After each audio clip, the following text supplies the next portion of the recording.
Olá, bom dia, boa tarde, boa noite, dependendo aí do horário que você está ouvindo esse podcast, seja muito bem-vindo ou bem-vinda.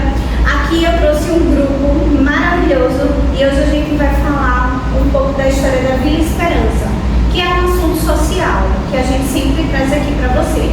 E o nome do nosso podcast é Psicast, então seja muito bem-vindo. Antes da gente ir para o nosso assunto sobre a Vila Esperança, a gente vai trazer uma reflexão aqui que envolve política com a questão social. E a Ellen vai começar aí dando essa introdução.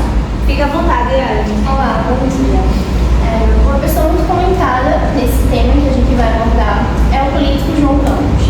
E aí entra a questão da demagogia política. É uma forma de agradar a massa popular, tentando se incluir de uma forma ou de outra.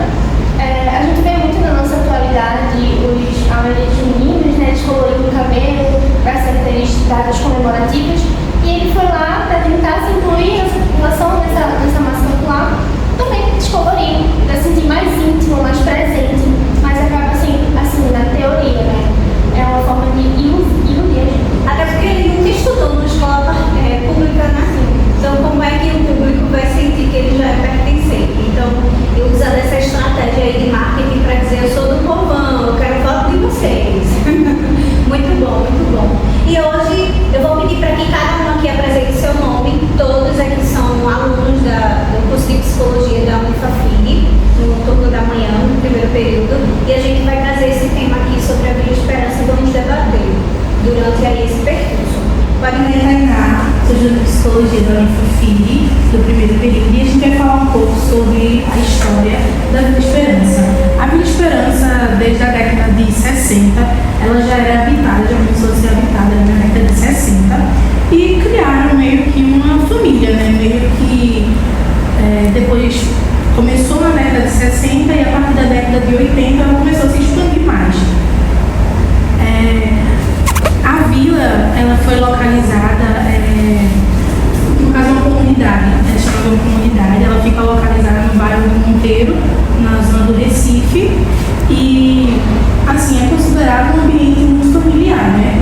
Por ser uma comunidade, pessoas, a vizinhança em si, não era aquela coisa muito movimentada de carros pra lá e pra cá, era mais um negócio de família, mas conversas na calçada, em portões das suas casas, brincadeiras na rua dos vizinhos, era um negócio mais puxado pro antigamente, mais pro interior, sabe? Era um negócio mais familiar. Tainá, tem um assunto que eu vi que relataram que essa vila ela começou com uma indústria que tinha lá perto, e aí o dono dessa indústria construiu casas e aí as pessoas iam para lá, moravam lá e pagavam aluguel para o dono. Já era uma vila onde as pessoas tinham comprometimento de trabalhar, né? Estavam ali realmente porque queriam construir o seu futuro. Então não tinha aquela coisa de todo mundo entrou e invadiu, aí teve aquele problemão, não. Eram pessoas que realmente queriam fazer com que aquilo fosse seu, parte sua. E a maioria das pessoas eram de baixa renda, não eram pessoas que tinham aquela maior condição de criar realmente uma comunidade. Isso não é de agora, né? Desde 1960 que começa a ocupação. Nessa época tinha cerca de 10 casas e foi se expandindo. Então a própria população construía ali o seu lar. Foi algo meio que orgânico, né? O crescimento, não foi algo explorado assim de uma vez. Sim, e lá para cerca de 2021, se eu não estou enganada, foi criada a ponte, a favela foi anunciada o surgimento de uma ponte que iriam criar, que se chama Engenheiro Jaime Guzmão, o nome da ponte. Ela foi criada justamente para circular melhor, disseram que seria para circular melhor o movimento de carros, esses negócios, entre uma comunidade e outra, se eu não estou enganada. E isso revoltou alguns moradores, porque de acordo com o órgão que estava construindo essa ponte, acabou que só na primeira etapa da ponte precisou demolir mais de 53 casas, deixando mais de 53 famílias desabrigadas, assim, sem lar, sem nada. E eles criaram meio que uma família ali. Então, afetou todos, entendeu? Meio que, tipo, destruiu todo o que eles tinham criado ali, aquela família grandona deles. São histórias, são laços. E eu vi também que existem histórias que eu acredito que algum de vocês aqui vão trazer, de pessoas que tinham seu próprio negócio ali, né? A sua subsistência estava ali, tinha o seu mercado, tinha o seu salão. E aí, depois de destruído, vou montar um salão aonde? Como é que os clientes vão chegar até mim? Como é que eu vou pagar a conta do mês que vem? Exatamente, porque assim, ali naquelas casas, antigamente, por exemplo, hoje em dia ainda tem bastante, mas principalmente antigamente, pessoas que tinham baixa renda faziam seus próprios comércios dentro dos seus próprios lares, né? Isso. Não tinham, tipo, sua casa e seu comércio, não. Tinha seus comércios dentro dos seus próprios lares. Então, um salão ali de bairro, um mercadinho, uma vendinha. Então, assim, acabava que dentro de suas próprias casas. Demolindo casa, demoliu até seu próprio trabalho. Seu próprio sustento ali. Então, assim, acabou gerando uma revolta, né? Não só nas pessoas que estavam sendo derrubadas, até porque depois da primeira etapa da ponte, teve a segunda etapa para reconstruir, e quando chegou na segunda etapa, mais de 200 pessoas, mais de 230 e pouco, ficou sem lar. Foram mais de 200 casas derrubadas. Então, assim, afetou muita gente. Não foi só 30 pessoas, que mesmo já sendo 30 pessoas, já afetava uma grande parte da população ali dentro. Mas, tipo, depois de quase 200 casas, 200 famílias sem aquele lar para morar, desesperados, afetou tanto aquelas famílias quanto as pessoas que ainda tinham um lar ali dentro, né? Isso. Muitos que tinham seu negócio que relatou que não vendia mais porque vamos supor, 100 clientes, só começaram a vir poucos agora porque a maioria se mudou, né? Não tá mais lá. E é importante ressaltar que nos relatos dessas pessoas, eles dizem que não havia um aviso prévio. Eles simplesmente chegavam lá, retiravam, expulsavam as pessoas de sua casa, e tem a questão da indenização, que muitos dizem que não receberam. Então é um completo descaso mesmo. Então, assim, logo depois das 200 famílias quase, que ficou sem o lar, sem todo o seu sustento, gerou revolta, não só nas pessoas, como eu estava dizendo, que perderam, mas nas pessoas que ficaram lá. E essas revoltas acabou que gerou contritos, gerou confusões, gerou protestos que todo jornal que você pesquisar, todo site vai ter falando que teve protesto na Vila Esperança, não sei o quê. Sempre tem um problema gerado, né? Na internet mesmo tem muitos que você pode pesquisar e falar, assim. Acredito que a forma de protestar é a forma de dizer eu tô aqui, eu tô sofrendo. Até porque, tipo, eles ficaram sem base, sem o alicerce deles ali. Perderam tudo, acabou. Agora eu vou chamar a Ellen, traga sua visão também. Antes disso, eu queria complementar o que eu tinha falado sobre as indenizações. Uma coisa muito grave que acontecia com esses órgãos públicos, eles procuravam uma forma de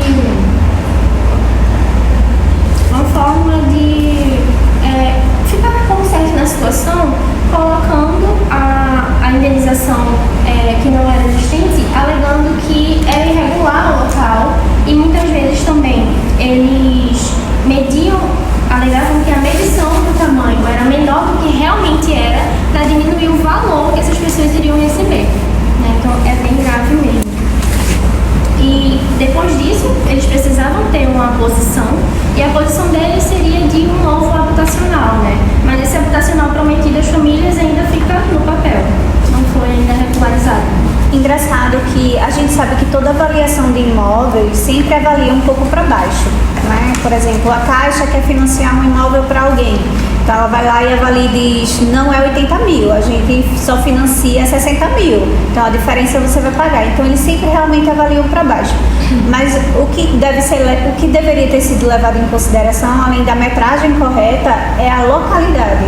Que dependendo da localidade, aquele terreno ele é mais caro, ele é mais barato. Se você for pegar um terreno do interior, é extremamente barato. Mas se você vier para a capital, é um absurdo. Então, talvez eles tenham sentido essa outra parte, né? De, poxa, meu terreno vale, está no melhor bairro. Aqui eu dou um pulo no hospital, aqui eu dou um pulo no centro do Recife. Então, isso aqui tem valor, né? E isso tem muito a ver, né, com o fato da comunidade ser uma área das ZEIs, né, que é a Zona Especial de Interesse Social, desde 1994. E Em um vídeo, né, que tem no canal do YouTube chamado Brasil de Fato, uma advogada popular chamada Natália Almeida, ela falou que pelo fato dela ser uma ZEIS, essa área já deveria ter sido regularizado, o governo já deveria ter regularizado os títulos de posses, porque a maioria dos moradores não tem, né, essa documentação regularizada de suas casas. Então, pelo fato dela ser uma ZEIS, a advogada fala que já deveria ter regularizado, né, que apesar da comunidade ter ido atrás disso, isso não conseguiram. E aí, quando tem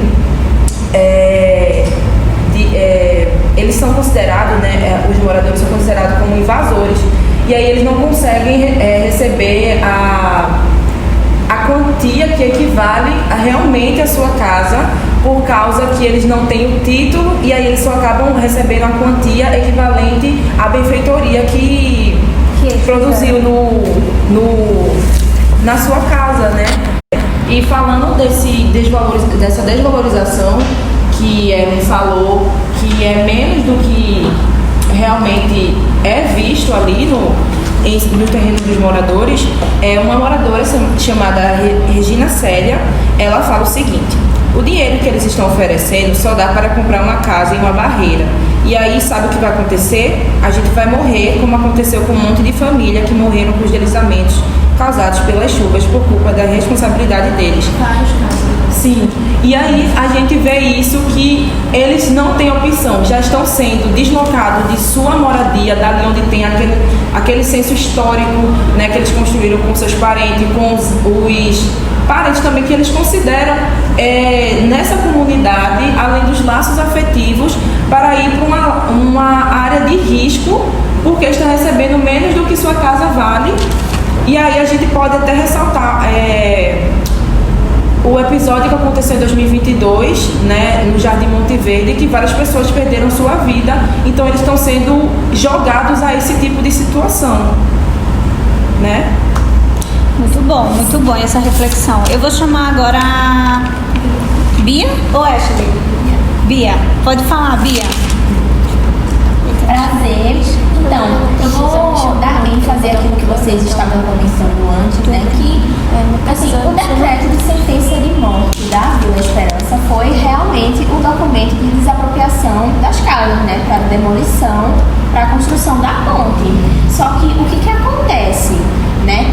Muitas pessoas, como vocês estavam falando, vivem lá há décadas, já tem todo o seu, né, comércio estruturado, suas casas, suas famílias, e muitas vezes eles não recebem nenhum tipo de aviso prévio, né, que suas casas vão ser demolidas.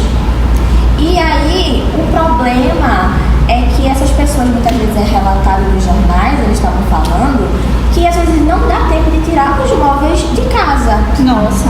Sim. Não dá tempo de tirar os móveis de casa. E aí é uma negligência total do governo.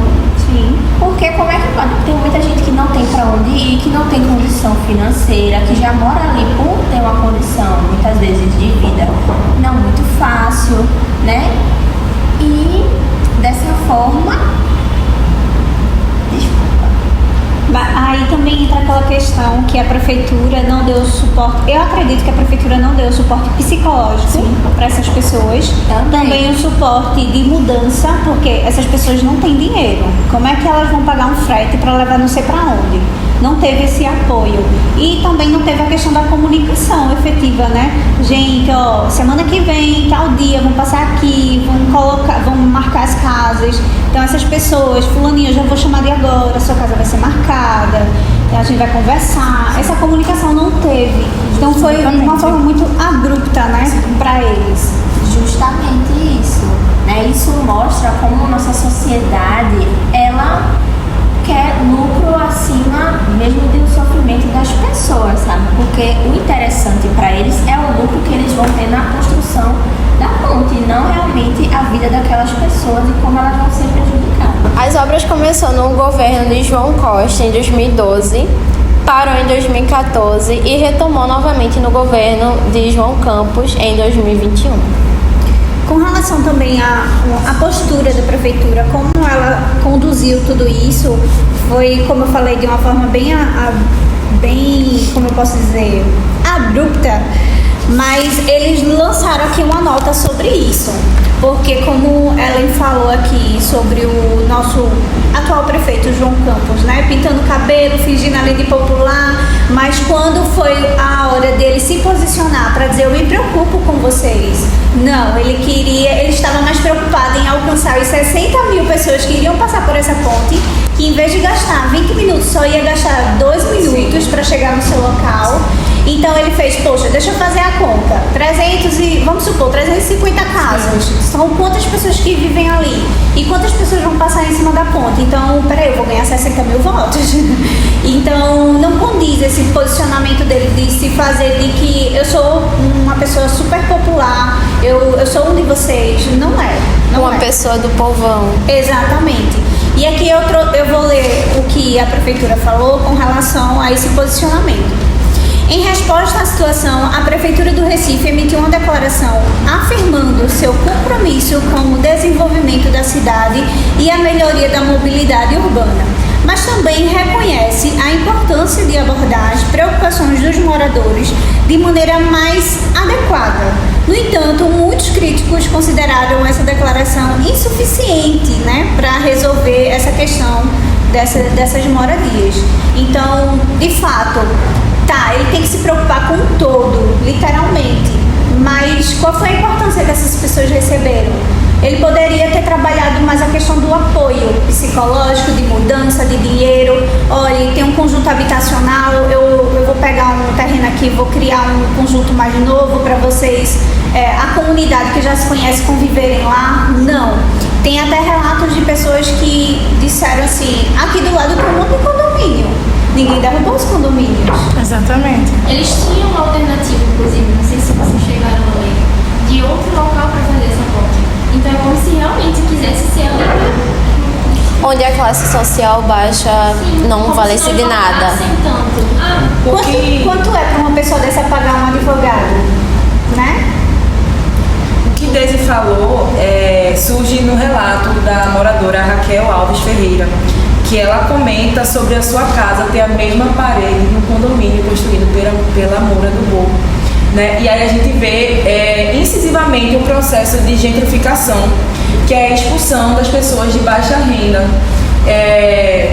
Então, isso implica mais ainda, né, como eu relatei, pelo fato dela ser uma ZEIS, que a ZEIS, a principal característica dela é implantar normas a fim de proteger a apropriação daquele espaço, né, sem impedir a expulsão das pessoas daquele lugar. Então está tendo uma contradição, né, sim, de uma área que foi denominada ZEIS desde 1994 e simplesmente ignoram. Exato. E o engraçado é que por eles não conseguirem se defender, eles se sentiram extremamente abandonados, desassistidos, e muitos sofreram questão de depressão, sem saber como é que ia ser o mês que vem, como é que ia morar, se ia conseguir uma casa num terreno próximo ao seu trabalho. A renda financeira.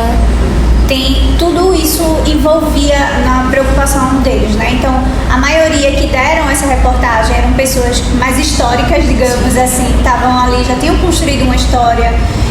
Todos eles falaram que era um bairro extremamente tranquilo, bem familiar, até da forma que foi fundado, né? Também.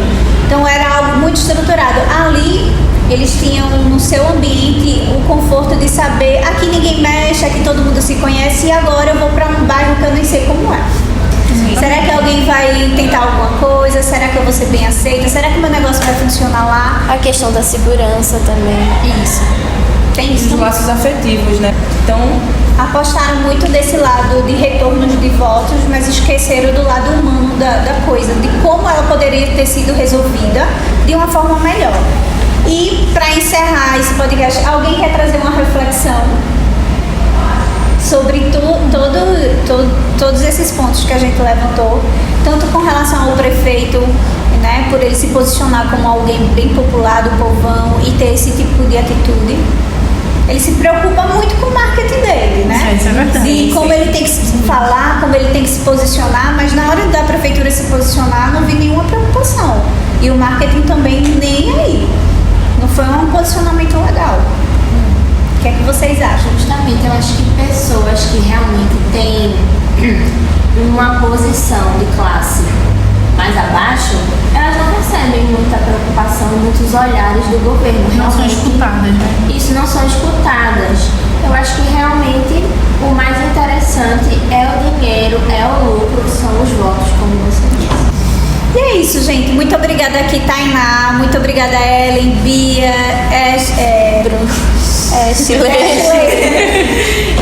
pelo tempinho de vocês, por a gente debater sobre esse tema tão importante e relevante e essa reflexão que realmente precisa ser feita, né? Quando a gente seleciona alguém para estar à frente da nossa prefeitura, tem essas decisões que são por trás, que precisam ser tomadas, mas tem que ser uma pessoa também bem mais humana.